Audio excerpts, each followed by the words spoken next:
Bismillahirrahmanirrahim. Assalamualaikum warahmatullahi wabarakatuh. Selamat siang semuanya. Baik, di sini kita akan berbicara atau kita akan membahas tentang pertolongan pertama pada kasus-kasus umum gitu. Pertolongan pertama apa saja nanti yang akan kita bahas. Nanti di sini ada banyak topik yang kemarin sebenarnya sudah dipresentasikan gitu ya. Nah, ini adalah topik penguatan gitu, yang kemarin sudah dibuat dan sudah dipresentasikan. Di antaranya topiknya adalah yang pertama, itu tersedak. Kemudian yang kedua adalah tidak dapat bernafas. Yang ketiga karena perdarahan. Kemudian yang keempat luka bakar. Terkena racun, cedera kepala dan leher. Serta yang terakhir adalah korban tenggelam. Cukup banyak memang materi yang akan kita bahas kali ini gitu ya. Jadi pertolongan-pertolongan pada kasus-kasus kegawat daruratan gitu, tapi ini kegawat daruratan secara umum gitu. Oke, yang pertama adalah kasus tersedak. Kasus tersedak. Nah, ini apa sih tersedak itu? Seperti yang sudah kita ketahui gitu ya, tersedak itu terjadi ketika ada benda asing yang masuk dan menghambat saluran pernafasan sehingga anak tersebut seperti tercekik. Kemudian saat tersedak, umumnya anak memberi tanda dengan meletakkan tangannya di leher. Tanda lain yang mungkin menyertai antara lain tidak mampu bicara, sulit bernafas dan nafasnya bersuara, kemudian tidak bisa batuk, bibir dan kulit menghitam, kemudian kehilangan kesadaran atau pingsan. Karena bisa jadi untuk kasus-kasus tersedak ini dia akan menghambat sistem pernafasan sehingga anak tersebut susah bernafas dan pada akhirnya dia akan hipoksia dan tidak bisa bernafas dan bisa saja dia sampai dengan kehilangan kesadaran gitu. Ini penting diperhatikan khususnya bagi ibu-ibu gitu ya, agar lalu melihat anaknya bermain ketika apa namanya seperti benda-benda kecil itu jangan sampai si anak itu memainkannya dan kemudian dia masukkan ke dalam mulut karena anak-anak itu sangat riskan dengan benda-benda tersebut. Kemudian yang kedua, kadang kasus-kasus itu tuh ada karena contohnya adalah pada saat suasana Idul Fitri gitu ya. Biasanya bukan saat hanya suasana Idul Fitri gitu. Kalau misalnya ada orang tua itu yang kadang suka goreng kacang gitu, kacang kacang kacang biasa itu digoreng kemudian nah kadang kan ditaruh di toples. Nah, kadang kalau misalnya kita kurang memperhatikan itu anak-anak yang dia balita sekitar umur 1 tahun itu kadang membuka-buka toples itu kemudian dia masukkan ke mulut dan tidak sengaja dia tertelan kemudian tersedak. Nah, itu bisa mengakibatkan kondisi tersedak yang nanti dia akan sampai dengan kesulitan bernafas gitu. Jadi memang harus hati-hati benar gitu. Ya itu tadi kita harus menyembunyikan ya seperti biji-bijian gitu, kemudian kacang goreng gitu, itu atau uang koin itu memang kita harus menjauhkan dari jangkauan anak-anak. Bukan hanya itu gitu, ada beberapa berita itu yang memberitakan bahwa bukan hanya sekedar koin logam saja, tetapi tutup tutup seperti tutup apa namanya tutup dalam kemasan itu dibuat mainan dan akhirnya tertelan gitu dan mengakibatkan si anak tersebut tidak bisa bernafas dan pada akhirnya plus atau meninggal gitu karena memang untuk mengeluarkan benda tersebut itu sangat susah. Kemudian yang kedua adalah beberapa tidak dibekali dengan ilmu pertolongan pertama. Kemudian yang ketiga, jarak dari rumah ke rumah sakit itu jauh sehingga dalam perjalanannya anak tersebut sudah tidak bernafas, kehabisan nafas dan akhirnya sampai di pertolongan pertama di rumah sakit ke fasilitas kesehatan itu dia sudah meninggal itu tadi. Terus kemudian nah cara kita untuk melakukan pertolongan pada kasus tersedak itu dengan Heimlich maneuver gitu. Jadi Heimlich maneuver ini dia perlu dilakukan pada orang yang tersedak dengan ciri-ciri apabila orang tersebut masih sadar dan responsif. Kemudian yang kedua sulit bernafas atau berbicara. Kemudian tidak bisa batuk untuk mengeluarkan benda yang menyangkut di tenggorokan dan posisi tangan sedang memegang leher atau dada. Nah, ini Heimlich maneuver ini seperti ini contohnya. Nanti akan kita lihat lagi contoh-contoh pada penanganan pada orang dewasa, kemudian pada anak-anak dan juga pada bayi. Nah, ini pertolongan pertama tersedak pada bayi. Jadi yang pertama itu letakkan bayi dalam posisi telungkup di lengan dengan kepala bayi lebih rendah dari dadanya. Jadi ini posisinya ini dada, ini kepala bayi dia lebih rendah dari dadanya. Kemudian sanggah kepala bayi dengan telapak tangan, jangan menutupi mulut atau menekan lehernya. Ini seperti ini posisinya, ini disangga, ini disangga dengan telapak tangan, kemudian ini kepalanya dia lebih rendah daripada dada, jadi gini posisinya. Terus kemudian gunakan tumit dari salah satu tangan, ini tumitnya. Ini untuk menepuk punggung bayi sebanyak 5 kali, tepat di antara tulang belikat bayi. Nah, di sini tepat di antara tulang belikat bayi atau proses sipoideus gitu. Ini kalau proses sipoideus di depan, nah ini dia di belakangnya tepat di tulang belikat bayi. Nah, ini dengan back blow namanya. Ingat, dengan black blow. Jadi pertolongan menggunakan tumit dari salah satu tangan untuk menepuk punggung bayi sebanyak 5 kali tepat di antara tulang belikat bayinya ini dinamakan teknik back blow gitu. Jadi ya salah satu dari tadi manuver ini tadi, Heimlich manuver ini tadi. Ini diantaranya ada teknik back blow seperti ini tekniknya gitu. Jadi kalau pada bayi ini nanti agak berbeda pertolongannya pada orang dewasa gitu. Ingat pada bayi itu nanti ada teknik back blow.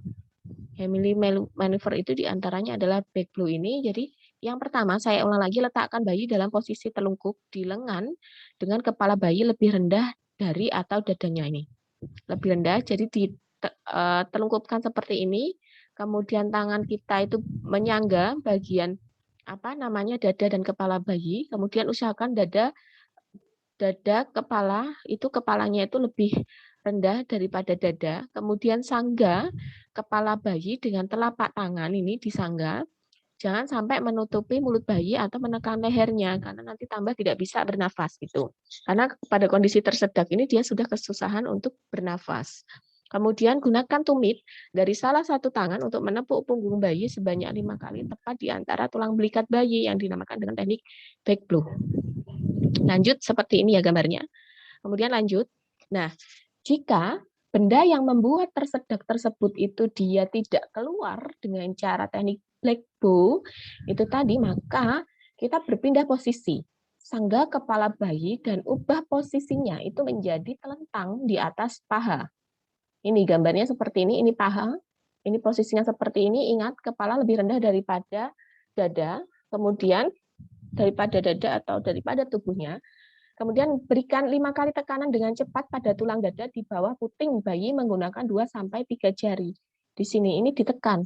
1, 2, 3, 4 gitu. 1, 2, 3, 4, 5. Itu terus berikan 5 tepukan punggung dan 5 tekanan pada dada sampai objek itu keluar. Nah, ini tepukan punggung puk puk puk ditambah dengan 5 tekanan pada dada ini sampai objeknya keluar, ini dinamakan chest thrust. Chest thrust. Jika bayi pingsan, harus segera kita hubungi ambulan atau bawa ke rumah sakit terdekat. Itu kita lakukan pertolongan pertama dulu, kemudian sambil kita menghubungi ambulan atau kita bisa langsung membawa ke rumah sakit terdekat gitu. Karena ngerinya adalah kalau tersedak ini dia susah bernafas, kemudian dia mengalami asfiksia sehingga tidak bisa bernafas. Itu tadi. Ini namanya tadi adalah chest thrust dengan posisi ditepuk 5 tepukan pada punggung dan 5 tekanan pada dada sampai objek yang tertelan itu keluar. Semoga saja keluar. Tuh. Terus kemudian pertolongan pertama tersedak pada anak-anak atau orang dewasa. Nah, ini tadi adalah gambarnya gitu ya. Ini masih kita menggunakan teknik Heimlich manuver. Itu bantu orang yang tersedak itu untuk berdiri. Kemudian posisikan badan kita di belakang orang tersebut. Jika yang tersedak adalah anak-anak, maka kita harus berlutut, setidaknya sejajar tingginya dengan anak tersebut. Itu sama, kita harus berdiri atau berlutut di belakang anak tersebut. Kemudian letakkan salah satu kaki di depan kaki yang lain untuk menjaga keseimbangan gitu. Jadi kalau semisalnya pada bela diri itu adalah posisi kuda-kuda gitu. Terus kemudian Bungkukkan tubuh orang yang tersedak ke arah depan. Nih, ini posisinya dibungkukkan ke arah depan. Kemudian pukul punggungnya dengan telapak tangan kita sebanyak 5 kali. Kita pukul, kita tepuk-tepuk punggungnya itu sebanyak 5 kali itu. Kemudian lingkarkan tangan kita di sekitar pinggang orang yang tersedak tersebut. Nih, dilingkarkan gitu. Terus kemudian kepalkan salah satu tangan kita dengan ibu jari ke dalam, kemudian letakkan tangan yang lain di atasnya, lalu tempatkan sedikit di atas pusar orang yang tersedak. Ini posisi tangannya, ini. Kemudian tekan kepalan tangan ke perutnya dan sentakkan ke atas. Ulangi gerakan ini sebanyak 10 kali. Atau hingga benda yang menyumbat tenggorokan itu keluar dan dia bisa bernafas atau dia bisa batuk-batuk. Nanti di sini ada gambarnya, semua tekniknya ada gambarnya. Oke, selanjutnya. Nah, ini tadi gambarnya. Nah, ini posisinya tangannya seperti ini. Nah, jadi pertama tadi kan kita tepuk-tepuk ya ini. Tepuk-tepuk itu tepuk-tepuk punggungnya. Ini kalau pada kondisi dia tadi dewasa, jadi posisinya adalah kita berdiri di belakangnya. Orang tersebut agak ditundukkan ke bawah seperti ini, agak dibongkokkan ke bawah seperti ini. Kemudian ini kalau pada kasus anak-anak, ini seperti ini. Ingat, tangan kita melingkar di sini. Ini untuk menahan badannya. Kemudian kita tepuk-tepuk dengan harapan objek yang ditelan tersebut atau objek yang tertelan tersebut dia bisa keluar. Ini pada infan tadi, pada infan ini ditepuk-tepuk tadi seperti ini, itu. Nah, terus kemudian ini kalau dia back blow, posisinya adalah seperti ini. Ini tadi posisi back blow itu. Nah, terus kalau posisi chest thrust atau abdominal thrust. Jadi tadi di sini itu sudah dijabarkan chest thrust gitu. Chest thrust atau bisa disebut abdominal thrust gitu. Nah, ini posisinya itu tadi kan dikepalkan, dilingkarkan, kemudian dikepalkan seperti ini. Nah, bentuknya seperti ini. Kurang lebih nih, kalau ini kan tidak terlalu terlihat ya. Itu, nah ini terlihat kemudian ini dilingkarkan, ini mengepal, ibu jari berada di dalam, mengepal, kemudian ditutup dengan ini, seperti ini, sehingga bentuknya. Nah, kemudian tekan di sini. 1, 2, 3, 4, 5. Dengan harapan objek yang tadi itu dia tertelan, dia bisa keluar. Nah, ini kalau dia posisinya pada anak-anak, dia seperti ini. Chest thrust atau abdominal thrust itu tadi.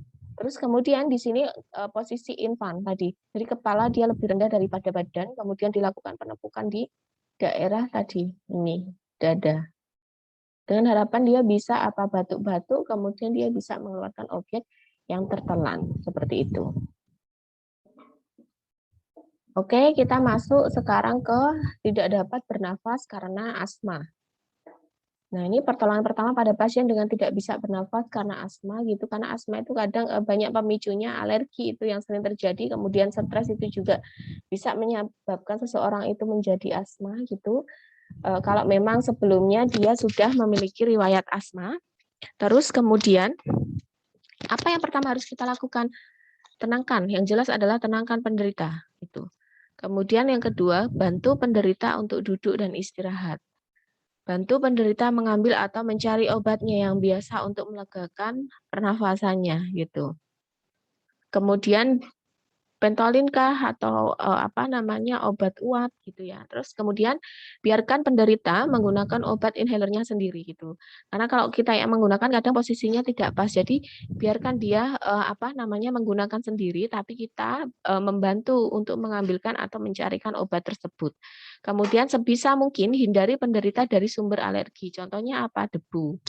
Terus kemudian apalagi dingin.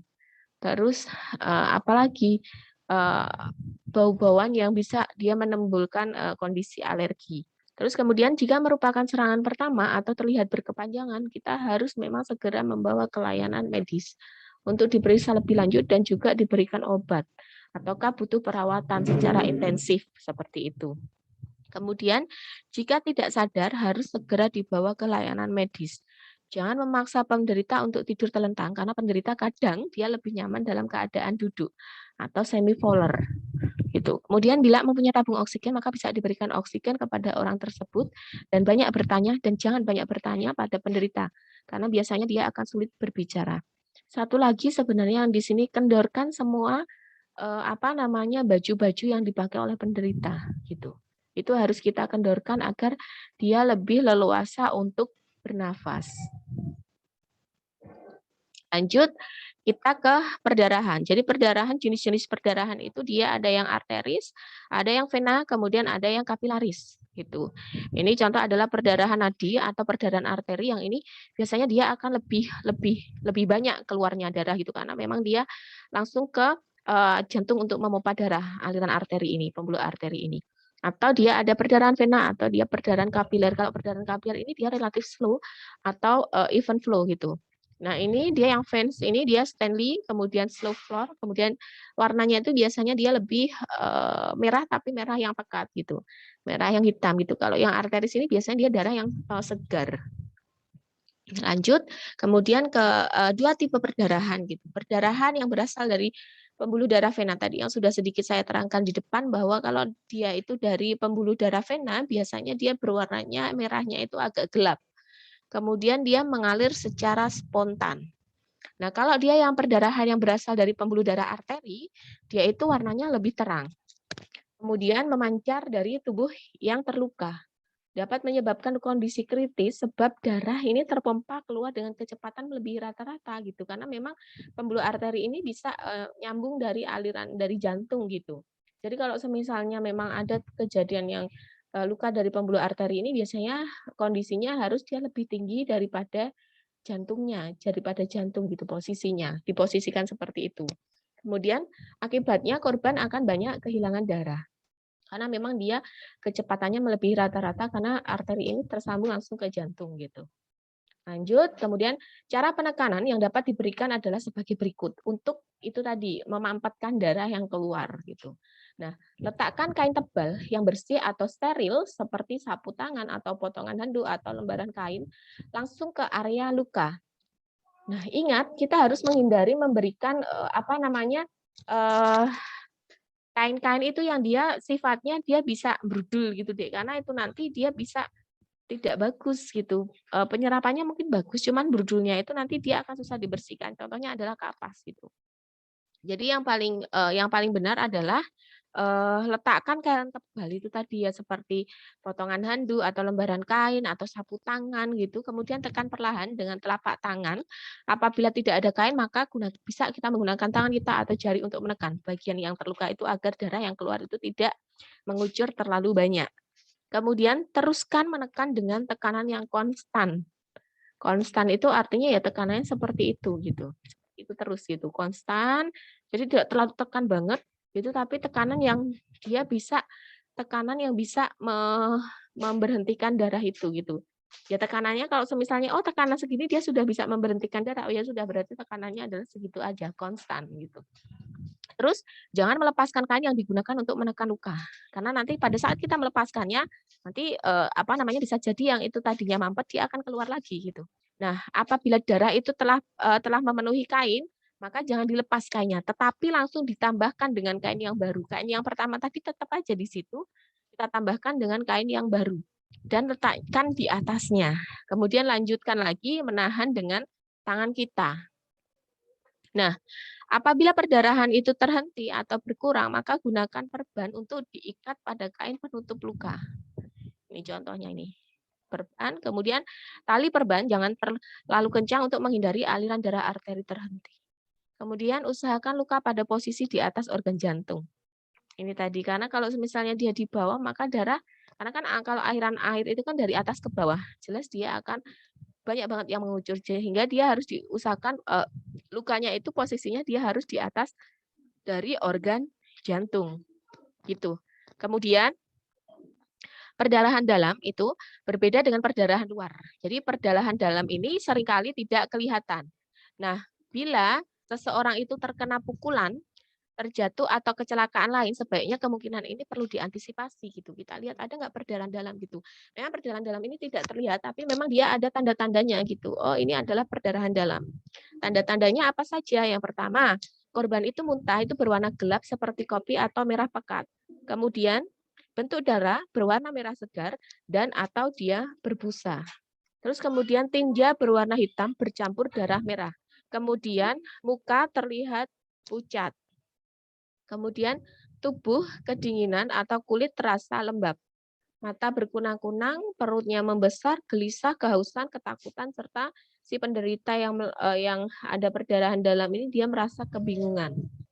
Kemudian pertolongan pertama perdarahan dalam itu yang pertama adalah jaga korban agar tetap dia bisa bernafas. Kemudian yang kedua adalah usahakan korban tersebut dia tetap tenang untuk menghindari kondisi shock. Kemudian jangan pindahkan korban jika mengalami luka di bagian kepala, leher, dan tulang belakang karena kita belum tahu anatominya. Sehingga biarkan dipindahkan oleh tenaga kesehatan apabila nanti memanggil ambulan. Biasanya ini adalah pada kondisi-kondisi kecelakaan gitu. Terus jika tidak ada indikasi luka dan tidak mengalami shock, maka pindahkan dengan posisi tidur. Jangan memberi minum pada korban karena takutnya dia nanti akan muntah. Karena kita tidak tahu ya apakah ini benar terjadi perdarahan dalam atau tidak. Kemudian periksa kembali dan tangani bila ada luka lain seperti patah tulang. Kemudian panggil paramedis atau bawa segera ke dokter atau unit gawat darurat. Nah, kalau tadi itu mengalami luka pada bagian kepala, kita harus segera memanggil ambulans gitu. Jadi jangan kita yang memindahkan, tapi biarkan tenaga kesehatan tersebut gitu. Karena nanti akan ada fiksasi di bagian-bagian tertentu gitu ya.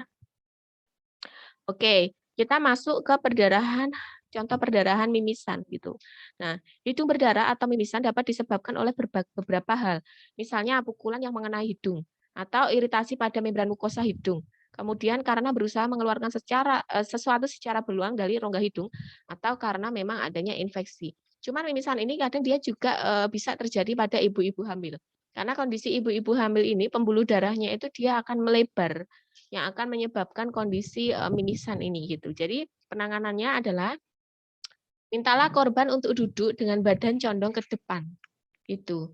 Jaga mulut supaya tetap terbuka supaya darah tidak menutup jalan napas. Gitu. Jadi dia condong ke depan seperti ini agar darah mengalir ke depan kemudian apa namanya bisa kita tutup dengan kain. Kemudian pencet hidung selama 15 menit, tekan di bawah tulang hidung pada bagian ujungnya, kemudian lepaskan perlahan. Jadi ditekan. Pencet hidung seperti ini pada tulang hidung, itu agar darah yang keluar itu tadi dia bisa berhenti gitu. Kemudian lepaskan secara perlahan. Kita observasi lagi itu masih keluar enggak? Kalau masih keluar ya kita pencet lagi gitu. Itu bisa dengan kain gitu. Terus kemudian jangan biarkan korban itu melesitkan ingus gitu. Jadi contohnya jangan digitukan gitu karena apa namanya? Takutnya dia malah masuk ke saluran pernafasan gitu. Apabila perdarahan terus berlangsung, pencet hidungnya lagi selama 5 menit dan pastikan korban itu tidak menelan darah yang keluar. Ambil kain basah atau es yang dibungkus dengan kain, tempelkan pada hidung dan muka korban untuk mempersempit pembuluh darah. Itu kalau misalnya ditekan dengan kain kok dia tidak mampet, bisa jadi dengan apa namanya diberikan apa namanya es itu tadi ditaruh di muka gini agar pembuluh darahnya dia mengecil dan kemudian dia akan berhenti aliran darahnya. Kemudian bila perdarahan itu berlanjut dan ada indikasi patah tulang pada hidung mungkin kita harus segera bawa ke unit penanganan kegawat daruratan. Nah ini kalau misalnya ada indikasi patah tulang ini biasanya dia pada kasus kecelakaan.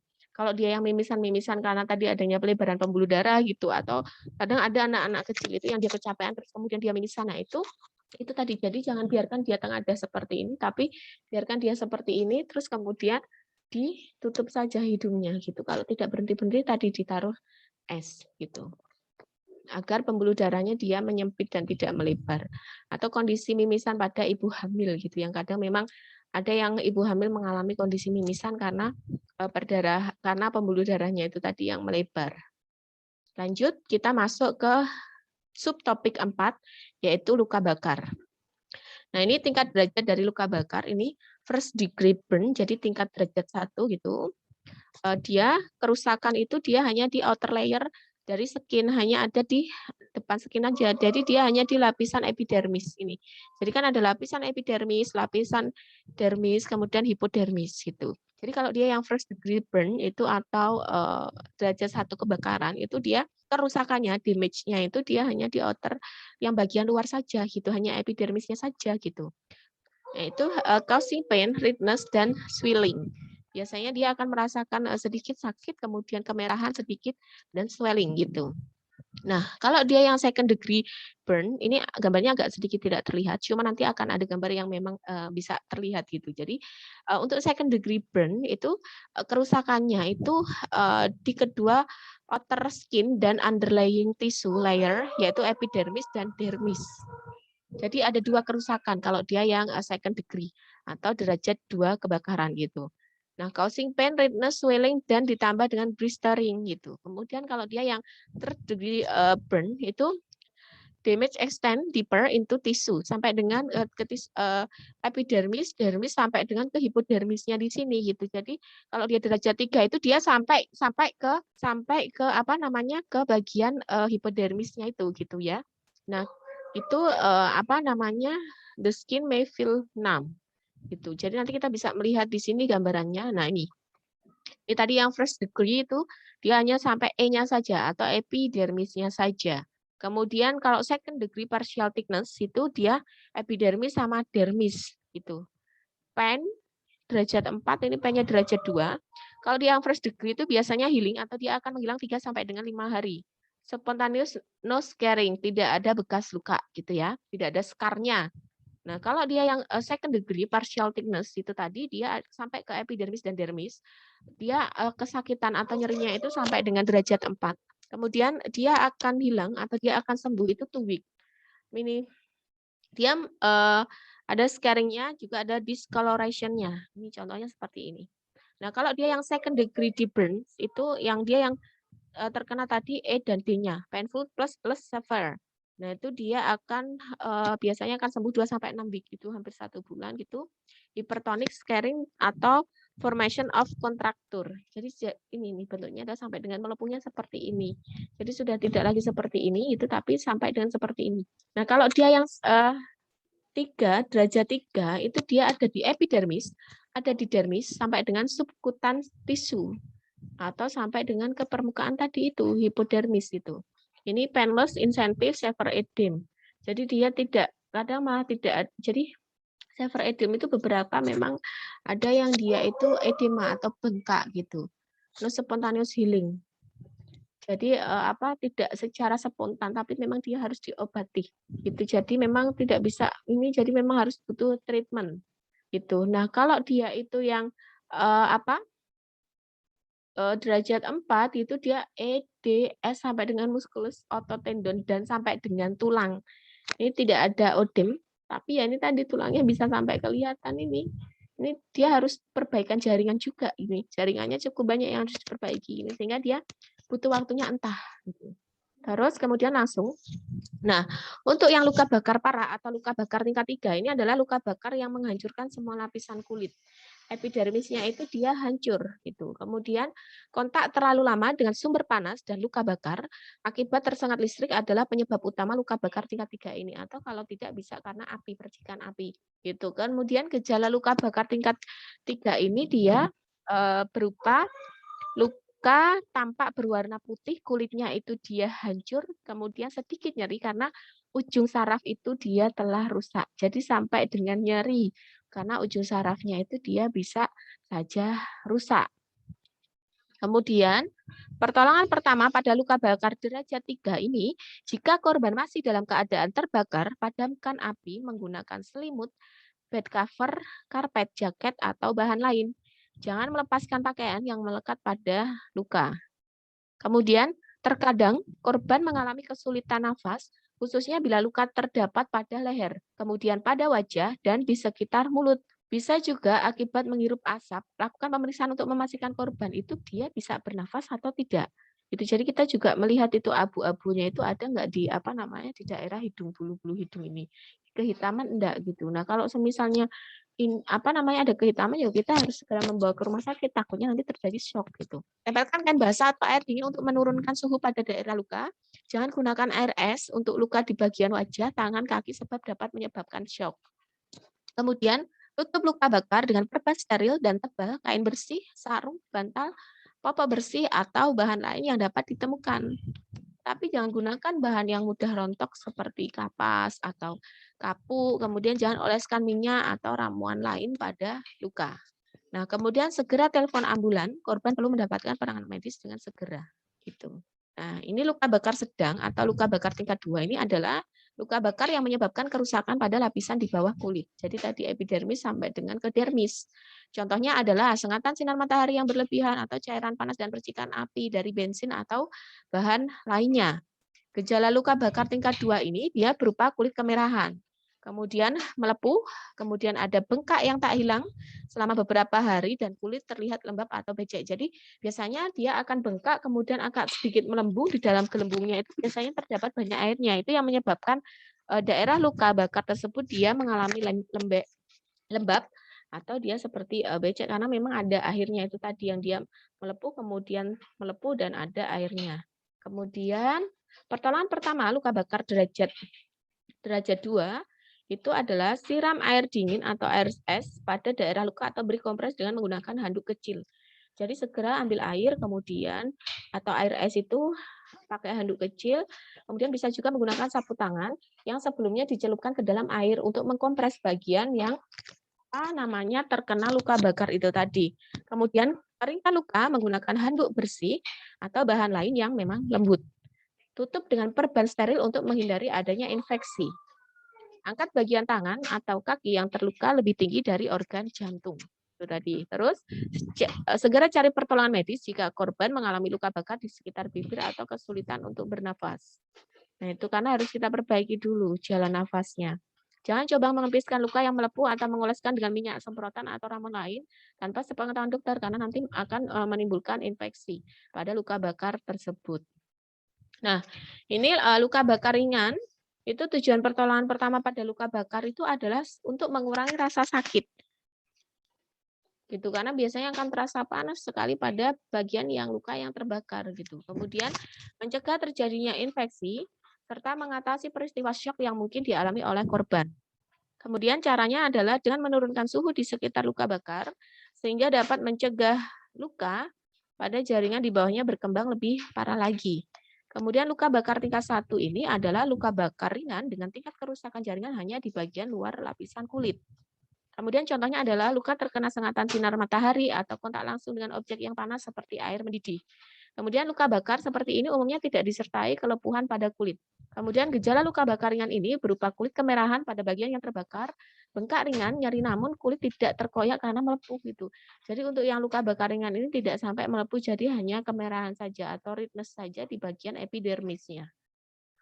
Nah, pertolongan luka bakar pada derajat 1 ini siram bagian luka yang terbakar itu dengan air mengalir atau kompres dengan air dingin. Lakukan sampai rasa sakit yang biasanya terasa terbakar atau terasa panas itu dia menghilang. Kemudian tutup luka bakar dengan kain, perban steril, kemudian untuk mencegah infeksi. Jangan memberi mentega atau minyak atau apapun itu pada luka bakar. Jangan memberikan obat-obat lain atau ramuan tanpa persetujuan dari dokter. Kita masuk pada bab 5 atau pada topik 5 yaitu terkena racun. Pertolongan pertama terkena racun atau keracunan. Nah, keracunan makanan ini sangat mudah terjadi apabila tidak cermat dalam menyimpan ataupun memasak makanan. Selain itu, bahan-bahan rumah tangga seperti pembersih atau deterjen yang juga mengandung bahan kimia yang berbahaya ini apabila tertelan. Kemudian untuk itu, korban keracunan ini perlu mendapatkan penanganan dengan segera gitu. Terus, hubungi para medis atau bawa korban ke rumah sakit terdekat. Sertakan pula informasi mengenai usia dari korban, jenis racun yang tertelan, kemudian berapa banyak racun yang tertelan, kapan peristiwanya terjadi, dan korban mengalami muntah atau tidak, dan berapa lama waktu yang dibutuhkan untuk membawa korban ke rumah sakit. Karena informasi-informasi ini memang diperlukan bagi tenaga kesehatan untuk melakukan pertolongan pertama pada keracunan itu tadi. Nah, pertolongan pertama keracunan ini kurangi kadar racun yang masih ada di dalam lambung dengan memberi korban minum air putih atau susu sesegera mungkin. Jangan diberikan jus buah atau asam cuka untuk menetralkan racun. Kemudian usahakan untuk mengeluarkan racun dengan merangsang korban untuk muntah. Usahakan korban untuk muntah dengan wajah menghadap ke bawah dengan kepala menunduk lebih rendah dari badannya agar tidak terjadi tersedak itu tadi. Terus kemudian bawa segera ke ruang gawat darurat rumah sakit terdekat. Jangan memberikan minuman atau berusaha memuntahkan isi perut korban bila ia dalam keadaan pingsan. Jangan berusaha memuntahkannya jika tidak tahu racun apa yang ditelannya. Nah, ini. Jangan berusaha memuntahkan korban bila menelan bahan-bahan seperti pembersih toilet, kemudian cairan anti karat, cairan pemutih, sabun cuci, bensin, minyak tanah, thinner, serta cairan pematik air. Karena bisa jadi bahan-bahan ini dia malah akan menyebabkan rasa terbakar gitu atau kerusakan jaringan pada daerah kerongkongan gitu. Kalau dia dimuntahkan.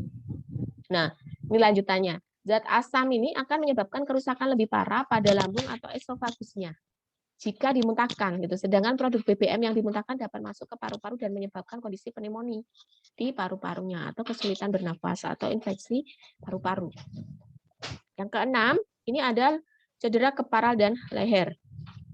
Cedera kepala itu meliputi cedera yang terjadi pada kulit kepala, dapat meliputi konkusio, luka pada kulit kepala atau patah tulang tengkorak. Cedera kepala dapat menyebabkan perdarahan di jaringan otak dan atau di jaringan sekitar otak. Nah, pertama adalah cedera kepala tertutup, yaitu di mana terjadi benturan kepala yang tidak sampai menimbulkan patah tulang tengkorak atau dengan kata lain tulang tengkoraknya tersebut dia masih utuh. Kemudian cedera kepala terbuka atau penetrating head injury. Penetrating head injury ini yaitu di mana benda yang membentur kepala ini mematahkan tulang tengkorak dan menembus otak.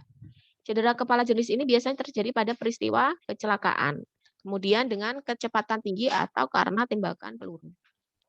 Nah, penyebab cedera kepala ini paling sering itu karena kecelakaan kerja atau pada saat olahraga, bisa jadi karena jatuh, penganiayaan, dan kecelakaan lalu lintas. Sebagian besar cedera yang ditimbulkan ini masih bersifat ringan karena otak masih terlindungi oleh tulang tengkorak. Namun, beberapa di antaranya ini cukup berat sehingga diperlukan perawatan di rumah sakit. Nah, gejala cedera kepala ini, cedera kepala dapat menimbulkan gejala dan tanda yang berbeda, mulai dari orang yang tidak merasakan apapun hingga yang langsung dia koma. Nah, gejalanya ini dapat muncul saat terjadinya peristiwa yang menimbulkan cedera atau muncul secara perlahan-lahan dalam hitungan jam hingga hitungan hari. Nah, cedera kepala ini harus selalu dicurigai pada setiap korban kecelakaan atau jatuh.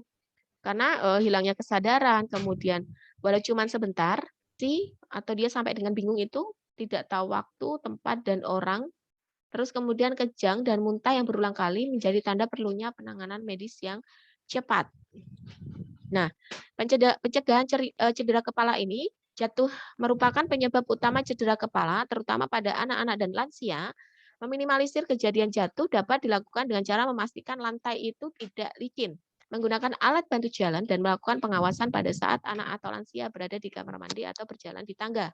Kemudian menggunakan helm, baik pada saat mengendarai sepeda atau sepeda motor, maupun saat melakukan aktivitas yang beresiko seperti mengendarai skateboard atau olahraga ski. Kemudian mengendarai mobil dengan aman, yaitu dengan mengenakan sabuk pengaman, dan menghindari aktivitas lain seperti menggunakan handphone pada saat sedang mengemudi. Jangan mengemudikan mobil atau kendaraan apapun dalam keadaan tidak sadar penuh. Seperti kalau masih dalam kondisi mabuk atau habis konsumsi alkohol atau sehabis mengkonsumsi obat yang bisa menyebabkan kantuk itu ya. Baik karena pengaruh alkohol atau obat-obatan. Nah, pertolongan pertama pada cedera kepala ini, jika orang yang diduga mengalami cedera kepala memiliki tanda-tanda berikut. Yang pertama, penurunan kesadaran, kemudian tidak bisa menggerakkan salah satu atau kedua lengan atau kaki, kesulitan berbicara atau pandangan kabur, muntah lebih dari 1 kali, hilang ingatan jangka pendek, mudah mengantuk, tingkah lakunya tidak seperti biasanya, mengeluh nyeri hebat pada kepala dan lehernya kaku, kemudian pupil bagian hitam di tengah bola mata tidak sama ukurannya. Kemudian orang dengan cedera kepala yang memiliki kebiasaan mengkonsumsi alkohol, kemudian orang dengan cedera kepala yang sedang mengonsumsi obat-obat pengencer darah misalnya warfarin atau heparin. Nah, bila ditemukan tanda-tanda tersebut, segera hubungi UGD terdekat, unit gawat darurat, atau instalasi gawat darurat, rumah sakit. Sambil menunggu bantuan atau ambulan dapat dilakukan hal-hal berikut. Yang pertama, periksa jalan nafas atau RW-nya, kemudian pernafasannya, breathing-nya, dan sirkulasi jantungnya atau circulation pada orang tersebut. Kemudian bila perlu, lakukan bantuan nafas resusitasi CPR. Jika orang tersebut masih bernafas dan denyut jantungnya masih normal, tetapi tidak sadarkan diri, stabilkan posisi kepala dan leher dengan tangan atau cooler neck. Tapi bila ada, gerakan kepala dan leher. Bila ada perdarahan, hentikan perdarahan tersebut dengan menekan luka dengan kuat, menggunakan kain bersih, Pastikan untuk tidak menggerakkan kepala orang yang mengalami kain yang ditutupkan tersebut, jangan melepaskan kain tersebut, tetapi langsung merangkapkan kain yang lainnya. Jika dicurigai ada patah tulang tengkorak, jangan menekan, langsung tutup luka dengan pembalut luka steril. Jika orang dengan cedera kepala tersebut muntah, maka miringkan posisinya agar dia tidak tersedak oleh muntahannya. Pastikan posisi kepala dan leher itu tetap lurus, tapi dengan keadaan boleh juga dilakukan kompres dingin pada daerah yang bengkak. Kemudian jangan mencoba mencabut benda apapun yang tertancap di kepala, langsung bawa ke rumah sakit. Nah, terakhir kita ada pertolongan pertama pada korban tenggelam. Nah, tenggelam ini didefinisikan oleh ILCOR atau ILCOR, International Liaison Committee on Resuscitation, sebagai proses yang menyebabkan gangguan pernafasan primer akibat submersi atau imersi pada media cair. Nah, submersi ini merupakan keadaan di mana seluruh tubuh termasuk sistem pernafasan berada dalam air atau cairan. Kemudian, imersi berarti keadaan di mana terdapat air atau cairan pada sistem konduksi pernafasan yang menghambat udara masuk. Kemudian akibat dua keadaan ini, pernafasan korban terhenti dan banyak air yang tertelan. Setelah itu terjadi laringoplasma. Nah, henti nafas atau laringoplasma yang berlanjut dapat menyebabkan hipoksia atau hiperkapnia. Tanpa penyelamatan lebih lanjut, korban dapat mengalami bradikardi dan akhirnya henti jantung sebagai akibat dari hipoksia. Nah, hipoksia ini merupakan hal utama yang terjadi setelah individu itu tenggelam.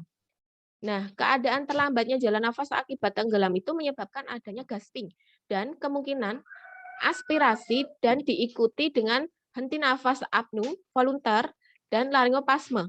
Hipoksia dan asidosis yang persisten dapat menyebabkan korban beresiko terhadap henti jantung dan kerusakan sistem saraf pusat. Laringoplasma menyebabkan keadaan paru yang kering. Namun karena asfiksia membuat relaksasi otot polos, air dapat masuk ke dalam paru dan menyebabkan edema paru.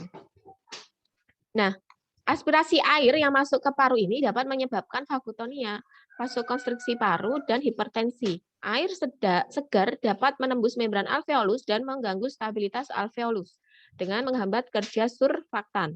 Selain itu, air segar dan hipoksemi dapat menyebabkan lisis, eritrosit, dan hiperkalemia. Sedangkan air garam dapat menghilangkan surfaktan dan menghasilkan cairan eksudat yang kaya protein di alveolus, interstisial paru, dan membran basal alveolar sehingga paru menjadi keras dan sulit mengembang. Air garam juga dapat menyebabkan penurunan volume darah dan meningkatkan konsentrasi elektrolit serum.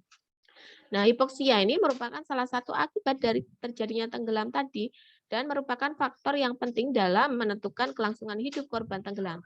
Karena itu, ventilasi, perfusi, dan oksigenasi yang cepat dibutuhkan untuk meningkatkan tingkat survival dari korban. Nah, penanganannya pada korban tenggelam itu dibagi dalam 3 tahap, yaitu bantuan hidup dasar, bantuan hidup lanjut, dan perawatan dari post-resusitasi. Yang ini sudah diterangkan sebelumnya materinya BLS dan juga resusitasi. Oke, thank you. Terima kasih. Perkuliahan pada siang hari ini selesai. Kita akhiri. Billahi taufiq wal hidayah. Wassalamualaikum warahmatullahi wabarakatuh.